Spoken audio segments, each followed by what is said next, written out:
Friends, integrated township policy किंवा project हा एक इंटरेस्टिंग टॉपिक आहे, जो की 2022 किंवा त्याच्या आधीच्या केसमध्ये याला स्पेशल टाउनशिप प्रोजेक्ट म्हणायचे किंवा स्पेशल टाउनशिप पॉलिसी असे म्हणत होते.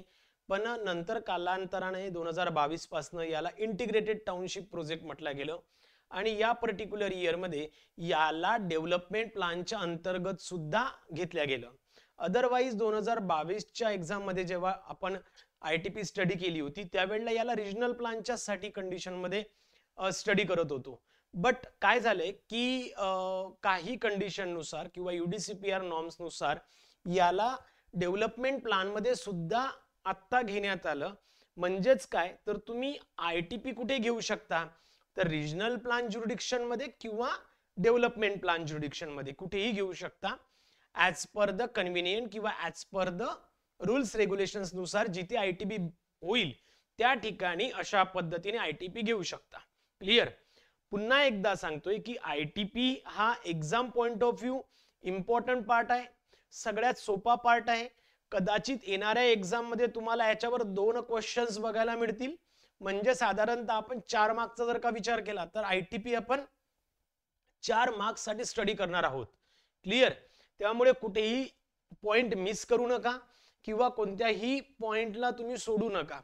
प्रत्येकच पॉइंट किंवा टॉपिक हा इम्पॉर्टंट असणार आहे आणि त्यालाच आपण अनुसरून ITP स्टडी करणार आहोत. क्लियर. सो त्याआधी काय एक सिंपल इंट्रोडक्शन काय तर लक्षात घ्या, ITP is nothing but the private kind of township. Okay. एखाद्या प्रायव्हेट टाउनशिप सारखी ITP असते, ज्यामध्ये जसं की आपण एक्झाम्पल जर का बघायला गेलं तर जसं की शांतिग्राम बाय अदानी रियालिटी अहमदाबादला आहे, ozone urban Bangalore, Magarpatta city Pune किंवा महिंद्रा वर्ल्ड वाईड चेन्नई.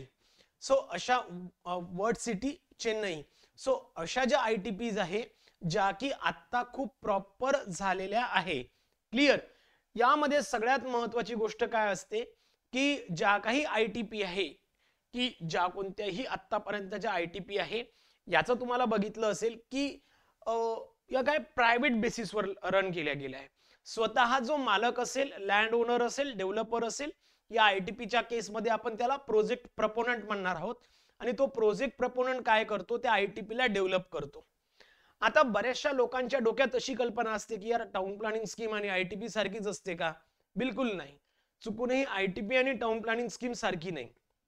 खरं तर पहिली एक सगळ्यात महत्वाची गोष्ट आहे की ITP ला रिस्ट्रिक्शन ऑफ लँड ही ठेवलेली आहे, जी की TPS साठी नाही आहे. ओके. सेकंड केस काय आहे, ITP मध्ये म्हणजेच काय साधारणतः ITP साठी एक रिस्ट्रिक्शन ठेवलेलं आहे की बाबा रे लँडचं जे काही लँड पार्सल आहे ते एवढं असणं गरजेचंच आहे, त्यापेक्षा कमी पण नको. ओके. कोणत्याही केसमध्ये त्यापेक्षा कमी येत असेल तर ते लँड पार्सल ITP म्हणून स्टेट गव्हर्नमेंट घोषित करू शकत नाही किंवा तिथे एखादा प्रोजेक्ट प्रपोनंट ITP घेऊ शकत नाही. अशा पद्धतीने ITP घेतली जाते. सेकंड डिफरन्स काय असतो ITP आणि TPS मधला की TPS मध्ये जेवढं काही डेव्हलपमेंट आहे, डिमार्केशन आहे किंवा प्लॉट रिकॉन्स्टिट्यूशन्स आहे, हे सगळं कोण करेल तर ऑथॉरिटी करतं. ओके. विथ द कन्सर्न किंवा कन्सल्टेशन विथ द DTP. इथे स्वतः प्रोजेक्ट प्रपोनंट तशा पद्धतीने काम करतो किंवा प्रोजेक्ट प्रपोनंट फक्त अप्रूव्हल घेणार किंवा तशा पद्धतीने परमिशन घेणार, सँक्शन घेणार आणि स्वतः ते काम करेल. म्हणजेच या ITP मध्ये सगळ्याच गोष्टी इन्व्हॉल्व केल्या जातात. स्कूल असू दे, प्रायव्हेट स्कूल, हेल्थ, त्यानंतर शॉपिंग मॉल्स किंवा सगळ्याच गोष्टी, प्रत्येकच गोष्ट इथे असायला पाहिजे किंवा त्या संदर्भात इथे तशा पद्धतीने रिझर्वेशन सुद्धा पुटअप केले जातात. क्लियर. त्यामुळे ITP आणि TPS हे सेम नाही किंवा ऍट द एंड म्हणजे तुम्ही TPS तर ऑलरेडी स्टडी करून झालेला आहे, ITP ज्या वेळेला आपण कव्हर करणार आहोत त्यावेळेला तुम्हाला लक्षात येईल की बाबा यामध्ये डिफरन्स काय किंवा यामध्ये किती फरक तुम्हाला बघायला मिळतो. ओके. आता पुण्यातले जे काही लोक आहे, बरेचसे लोक आहे, त्यांना माहिती आहे की मगरपट्टा सिटी जी आहे किंवा मगरपट्टा जो एरिया आहे हा मला वाटते काहीतरी त्यांचं सरनेम केशव मगर की काहीतरी नाव आहे, पण मगर त्यांचं सरनेम आहे.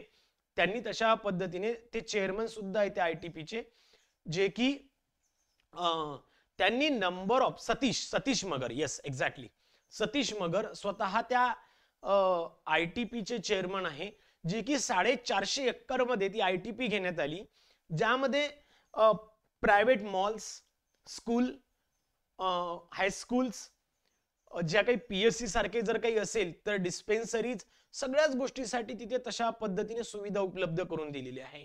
म्हणजे जर का तिथे गेले तर तुम्हाला लक्षात येईल की यार ITP किती लॅविश आहे किंवा कोणत्या पद्धतीत असतं ते, ह्या सगळ्याच गोष्टी तिथे असतात.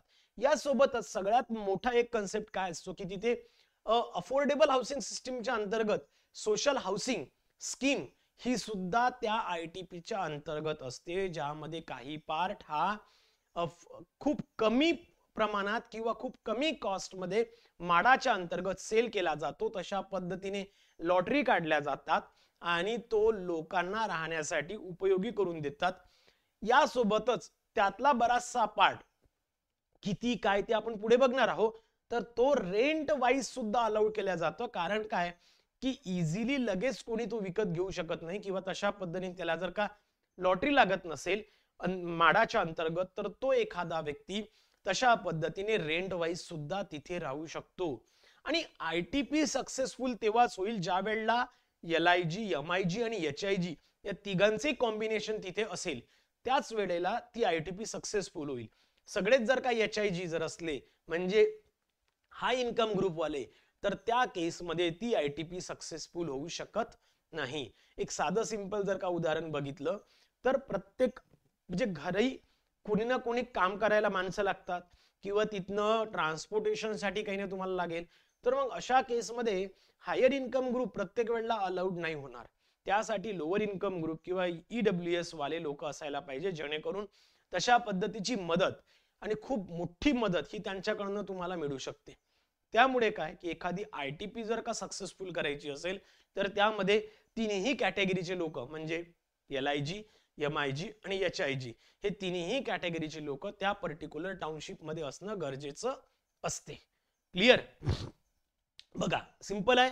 ज्या लोकांनी बघितलं नसेल त्यांनी मगरपट्टा बघून घ्या.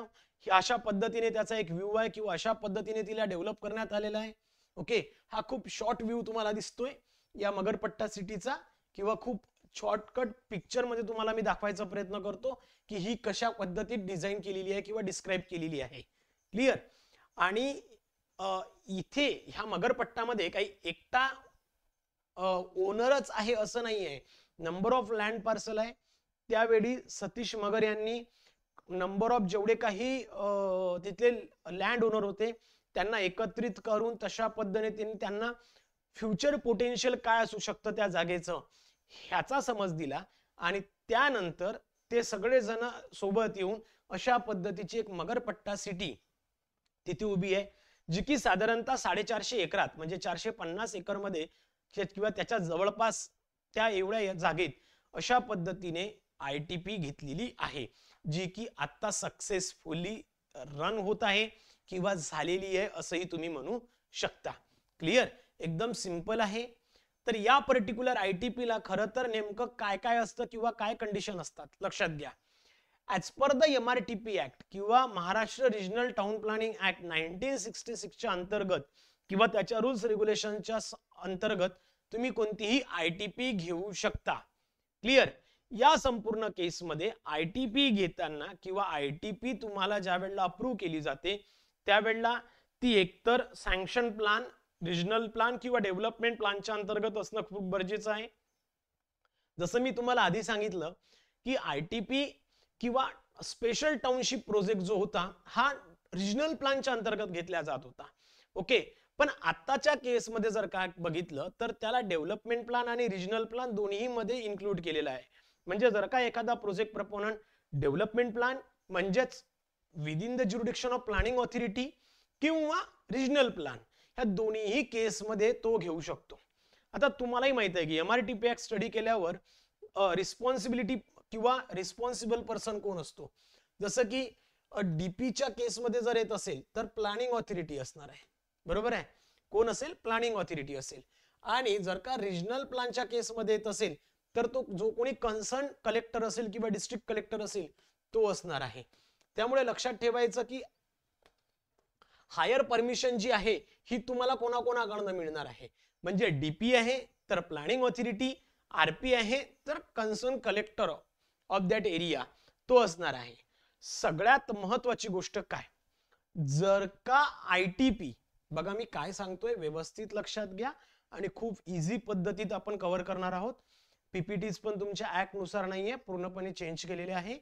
त्यामुळे व्यवस्थित समजून घ्या आणि इझी पद्धतीत घ्या. बघा, जर का आयटीपी एक पेक्षा जास्त ऑथॉरिटी मध्ये येत असेल, एक पेक्षा जास्त ऑथॉरिटीज मध्ये येत असेल, समजून घ्या.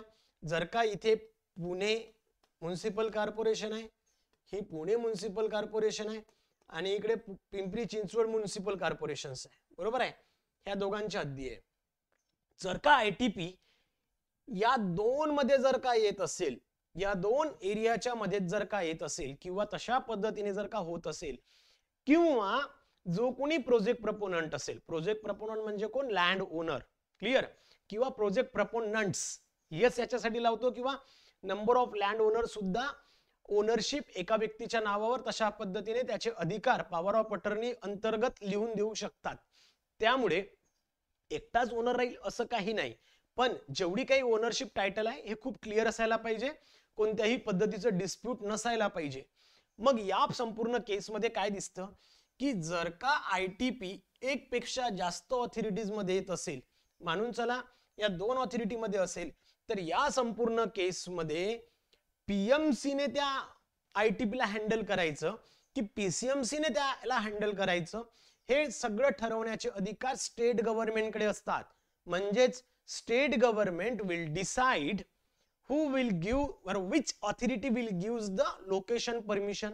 म्हणजेच काय, त्या जागेची परमिशन कोण देणार, जी काही लोकेशनल क्लिअरन्स मिळायला पाहिजे तो लोकेशन क्लिअरन्स कोण देणार, हे ठरवण्याचे अधिकार स्टेट गव्हर्नमेंटला आहे. State government will decide PMC और आयदर पीसीएमसी, दोनपैकी कोणी, हे एक ठरवण्याचा अधिकार स्टेट गव्हर्नमेंटला आहे.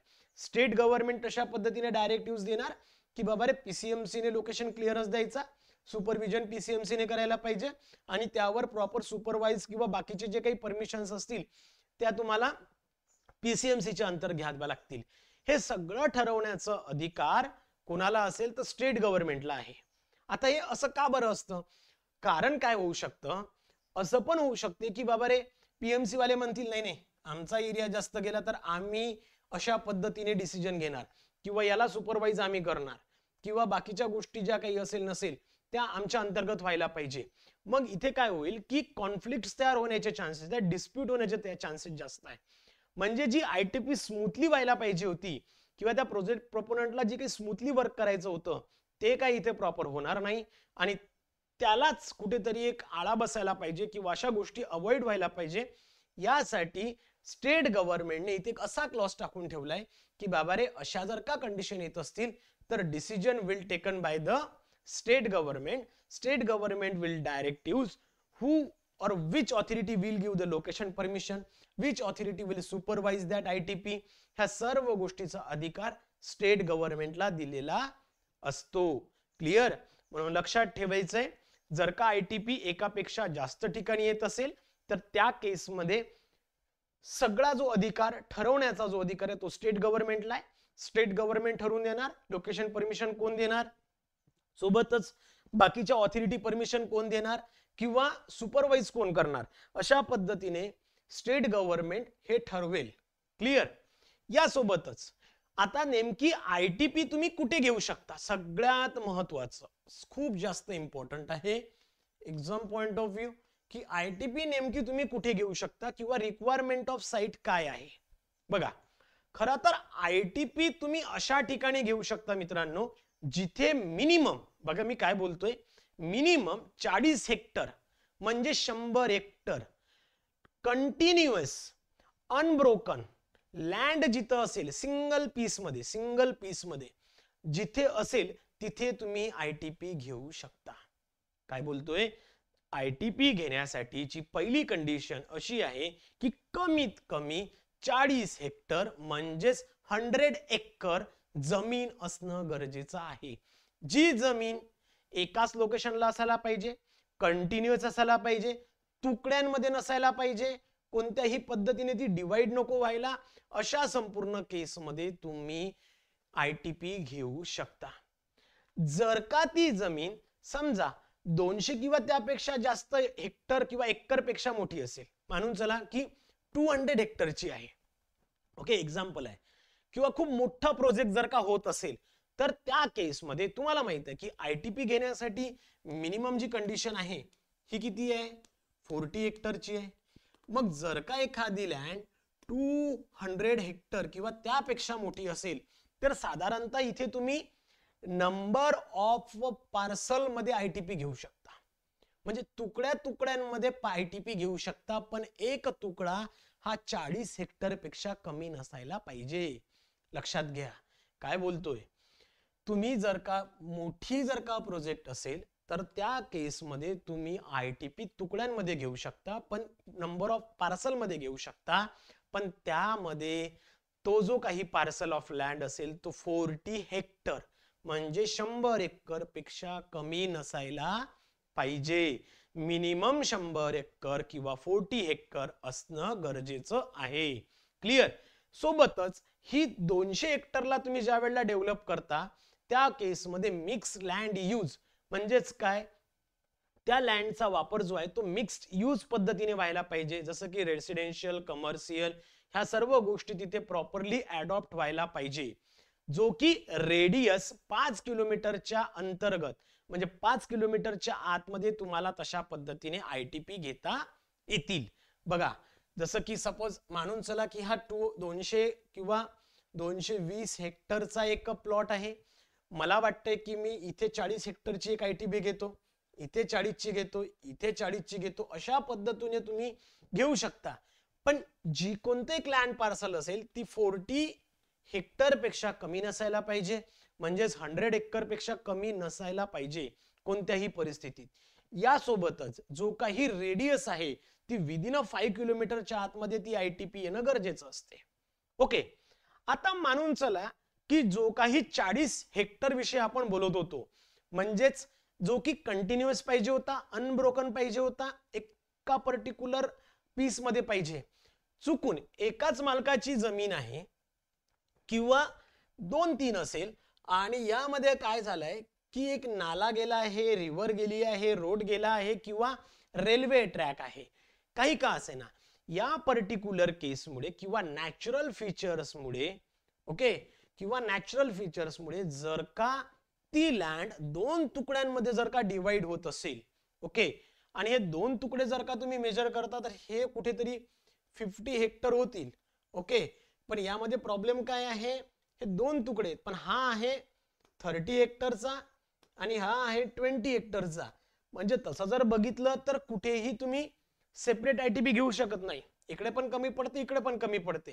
मग या केसमध्ये जर का तो प्रोजेक्ट प्रपोनंट म्हणजेच ओनर, डेव्हलपर, मालक, तो जर का स्वतःच्या खर्चाने या दोन्ही पार्सलला जर का कनेक्ट करू शकत असेल वाया ब्रिज, अंडरपास किंवा अजून कोणत्या पद्धतीने जर वाटत असेल तर, ओके, म्हणजेच काय, एकतर तो अंडरपास काढेल किंवा मग ब्रिज वगैरे टाकून, जर का हे दोन्ही पार्सल जर का एक दाखवत असेल तर त्याला सुद्धा कंटिन्युअस अनब्रोकन लँड म्हणून घोषित केल्या जाऊ शकतं.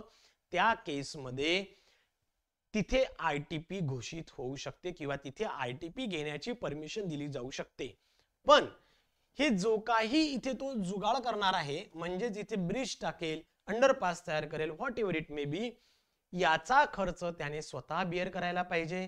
तो त्याच्या स्वखर्चातून तशा पद्धतीने कन्स्ट्रक्ट करेल आणि या दोन्ही तुकड्यांना एक दाखवेल, म्हणजे मग टोटल 50 हेक्टर होईल आणि या संपूर्ण केसमध्ये त्याला तिथे आयटीपी घेण्याची परमिशन असते. ओके, यामध्येच बघा सोबत कोणती कोणती एक्स्ट्रा लँड आयटीपी मध्ये ऍड होऊ शकते.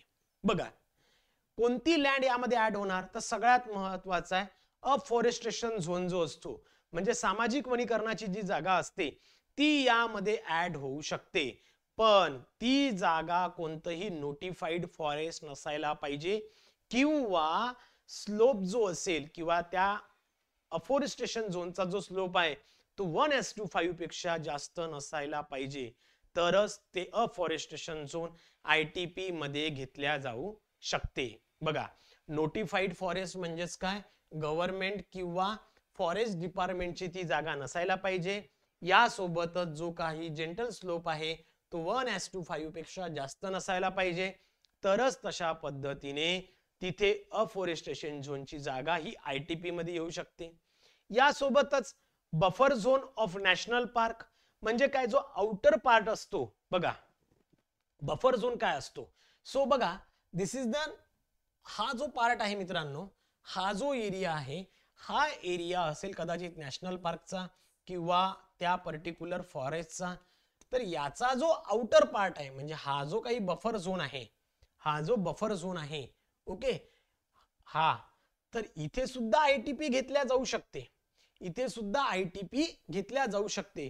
पण त्यासाठी त्या पर्टिक्युलर फॉरेस्ट डिपार्टमेंटचं नो ऑब्जेक्शन सर्टिफिकेट असणं गरजेचं आहे, की कोणत्याही केसमध्ये ITPचा पार्ट हा फॉरेस्टच्या आतमध्ये येणार नाही किंवा जो काही नॅशनल पार्क असेल त्याच्यामध्ये जात नाही. अशा पद्धतीची जर का NOC प्रोजेक्ट प्रपोनंटला मिळत असेल तर buffer zone of national park सुद्धा या केसमध्ये येऊ शकतो. क्लिअर.